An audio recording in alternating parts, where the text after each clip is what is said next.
That government of the people, by the people, for the people.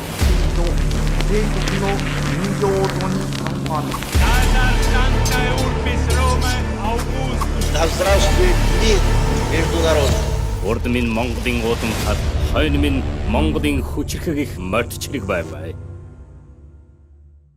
Дундад зууны үеэс эхлэн торгоны зам Төв Азаар дайран өнгөрч, Оросын хаант улсч мөн Төв Азаас хүчээ авч, Хятадын нутаг дахь эзэнт гүрнүүдийн уналт болон сэргэлтэнд ч гэсэн Төв Аз үргэлж нөлөөсөөр ирсэн. Иймээс Төв Аз бол хоёр их твийг холбох нурууны юм. Харин тэр нуруу гэмтвэл их бие хөдлөх боломжгүй болдог. Энэ ч утгаараа дэлхийн бүхий л их гүрнүүд Төв Азыг иргэшээхийн төлөө сүүлийн олон зуун жилийн турш өрсөлдсөөр ирсэн. Гэвч эцэст нь энэ өрсөлдөөн Оросын хаант улсын ялалтаар төгсөв. Гэхдээ Оросуудын хувьд Төв Азыг зайлшгүй иргэшээхгүй бол өөр арга байхгүй амин чухал шалтгаан бас байлаа. Төв Аз чимээгүй ихнэр Оросын иргэшээлд орсноор Британий эзэнт гүрний төлөвт зогсохоос өөр аргагүй болсон хэмээн олон түүхчид өнөөдөр дуу нэгтээ үзэх болжээ. Ингэснээр дэлхийн түүх өөрчлөгдөж, дэлхийн хүчний тэнцвэр өөрчлөгдөж, геополитикийн дараагийн 100 жилийн баримжаа үндсэндээ өөрчлөгдсөн юм. Харин 20 дугаар зуунд буюу газрын худалдаанаас илүү далайн тээврийн худалдаа хөгжиж эхэлсэн цаг үед Төв Аз хүн төрөлхтний анхаарлын төвөөс айжмдаа гараад байсан ч өнөөдөр 21-р зуунд Төв Аз эргээд Америк нэгдсэн улс тэргүүтээ барууны ашиг сонирхлын бүс нутаг болон хувирч үүнийгээ дагаад Оросууд ч ялгаагүй Төв Аз дахь нөлөөгөө алдахгүй төлөө эрт давтаар дипломаттай өрнүүлэх болов. Түүхийн хувьд Төв Азийн нутагт Бухарын эмирт, Кокандагийн хаант улс, Хивагийн ханилэг болон зүүн Туркменстан гэх мэтээр хэд хэдэн улсууд оршин тогтнож байв. Энэ байрш нь Евразийн гол шом бөгөөд хойд талд нь Орос, зүүн талд нь Хятад, өмнөд талд нь Энэтхэг болон Перс, баруун талд нь харин Кавказ ба Каспийн айсав газар оршдог. Энэ ч утгаараа Төв Аз нь газар зүүн байршлын хувьд натурал бүс бөгөөд ямар ч тохиолдолд их гүрнүүдийн голд орших буферын үүрэг гүйцэтгэдэг. Харин соёлын хувьд Түрэг, Ислам болон нүүдэлчин иргэншлийн уулзвар буюу Евразийн геополитикийн хаалганы түлхүүрч гэж хэлж болно. Оросын эзэнт гүрний хувьд Төв Азыг ганц дайралтаар эсвэл хэдхэн 10 жилийн хугацаанд эзлэн авч чадаагүй бөгөөд энэ үйл явц бүхэл бүтэн 100-ыг дамнан алгуурхнаар биелэгдсэн процесс юм. Түүхийг сөхвөл 19-р зууны үеэс эхлэн Орос болон Британий эзэнт гүрнүүдийн хооронд Евразийн төвийг эзлэхийн төлөө өрсөлдөөн эхэлсэн гэж үздэг. Үүнийг түүхэнд аль биесээр их тоглоом хэмээн нэрлэдэг. Юуны өмнө британчууд энэтхийг эзлэн колоничлсан явдал нь Оросын эзэнт гүрэнд урд өмнөхөөс илүүтэй болгоомжтой байх тохиог өгсөн юм. Оросуудын хувьд энэтхэг хэрв Британых болсон бол британчууд тэндээс барьцаа ахиулан Төв Азыг ч мөн өөрсдийн хяналтанд оруулах эрсдэлтэй гэж үзсэн. Харин Төв Аз Британых болвол Британий эзэнт гүрэн Оросын эзэнт гүрний нутагт нэвтрэх автан түлхүүр хождол гэсэн үг. Оросуудын хувьд Төв Азыг эзлэх хамгийн чухал шалтгаан нь энэхүү шалтгаан байв. Мөн мэдээч хэрэг Казахын нүүдэлчин омгууд Оросын худалдаачид болон хэлийн суйрангуудыг дээрэмдэх тохиолдол түгээмэл байсан ч энэ нь хамгийн чухал шалтгаан байсангүй. Оросуудын хувьд өөрсдийн худалдаачид болон хэлийн суйрангуудаа хамгаалах нэрээр Казахын овог аймагуудын бүс нутгуудад цайз барих, Казахын хөдсөний морьт цэргүүдийн хороог байгуулах замаар зөөлөн төлөвтэй тухайн үеэс эхэлж эхлүүлсэн байдаг. Та бүхэндээ манай хамтран ажиллагч байгууллага Авторгын хууль зүйн товч байгаа танилцуулж байна. За хэрвээ танд болон таны аж ахуйн нэгжид ямар нэгэн байдлаар хууль эрх зүйн зөвлөмж туслалцаа хэрэг болвол Авторганд хандаарай. Мөн тухайн үед Төв Азад ноёрхож байсан Бухар, Коканд, Хива гэх мэт 3 вант улс нь өөр хоорондоо тун таарамжгүй харилцаатай тогтмолд хоорондоо тулалдаж байсан нь Оросуудын хувьд тухайн бүс нутагт ноёлоход илбүү хялбар болж өгсөн юм. Мөн 1700 оны ихэнх үеэр зүүн гар улс казакуудыг хит хүчтэй шахаж байсан тул Казахын олон аймагуд тархаа бутархаа байдлаар зүүн зүгт нүүдэлсэн зугтсаар 1731 онд Казахын Абилай хаан ард иргэдэд дагуулan Оросын эзэнт гүрэнд дагаар орох тангараг өргөв. Улмаар 1740-өөс 1820 оны хооронд Казахын 3 том аймаг ээлж дараалан Оросын бүрэлдэхүүнд дагаар орох шийдвэр гаргажээ. Эцэст нь 1840 он гэхэд өнөөгийн Казахстаны нутаг бүхэлдээ Оросын мэдэд ширжэв. Казахстаны нутаг өөрийн нутаг болно гэдэг нь Оросуудын хувьд Төв Азад нэвтрэх үе таалга нэгдснээс ялгаагүй хэрэг байв. Үүний дараагаар Оросууд илүү төрөмгийн бодлого явуулах бодож 1865 онд Кокандын хаант улсын гол хот болох Ташкент буюу өнөөгийн Узбекистаны нийслэлийг цэргийн хүчээр эзлэн авав.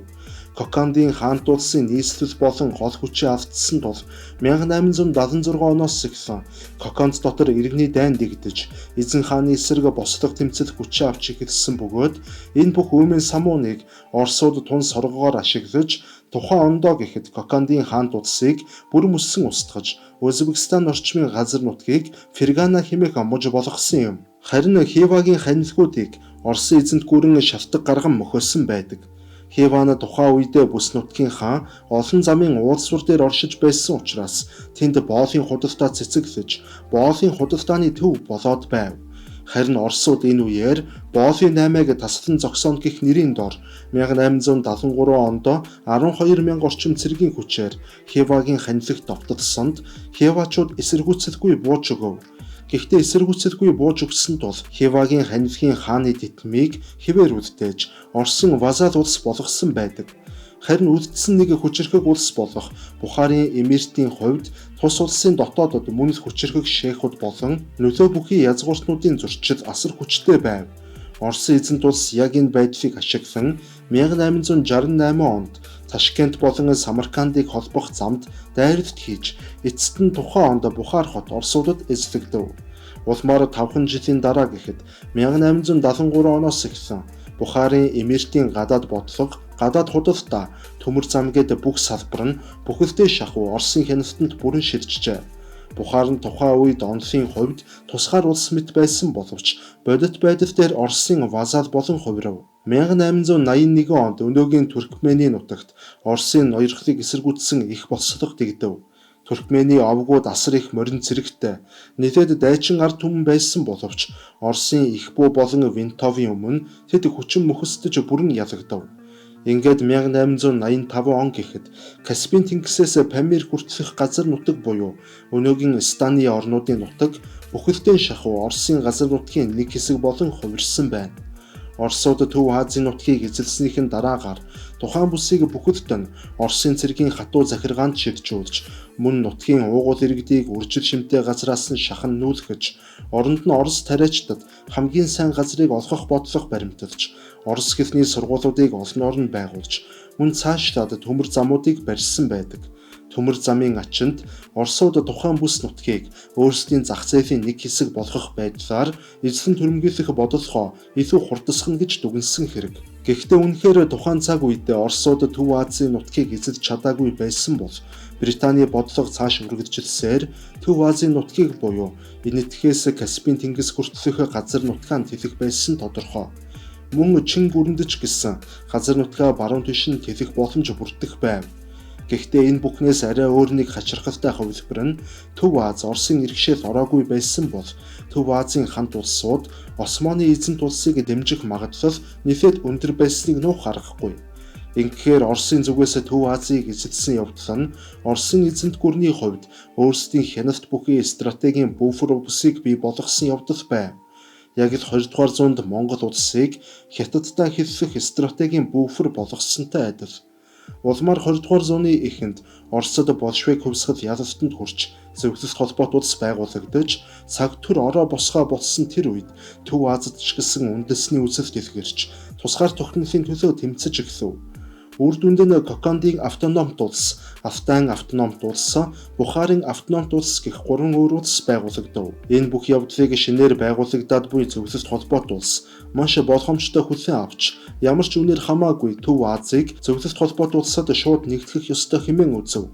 Учир нь зөвлөлтүүд хэрв тэднийг тусгаар тогтнуулбал Төв Азад Британи, Турк эсвэл Япон зэрэг улсуудын нөлөө шууд нэмэгдэнэ хэмээн тооцоолжээ. Гэвч харамсалтай нь шинээр байгуулагдсан автономт улсуудын бүгдийнхэн дотор эмх замбраагүй байдал боцлог өмнө дотоод тэмцэл асар хүчтэй байсан тул зөвлөлтүүд боцлог гарч буй талд нь зэвсгийн дэмжлэг өгч өөр хооронд нь байлдуулж байгаад цаг нь ирэх мөчид улаан армийн цэрэг довтлон орох замаар Хивагийн ханилг болон Бухарын эмиртийн автономт төрүүдийг устгасан байдаг.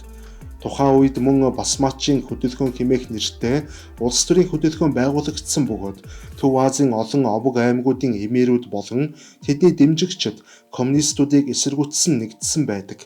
Тэд үндсэндээ бол 10 гаруй жилийн турш Улаан армийн эсрэг партизан маягаар тулалдсаар байлаа. Эцэст нь Улаан армийн зүгээс тэднийг бүрэн дарахын тулд их буунууд болон хуйх техникүүд агаарын бөмбөгтөлт, эдийн засгийн хориг болон дэмжигчдийг нь үе олноор нь тосхон тосгоноор нь шатааж хомроглон устгах зэрэг арга хэмжээ авсаар 1934 онд эсэргүүцлийг бүрэн дарж чадав.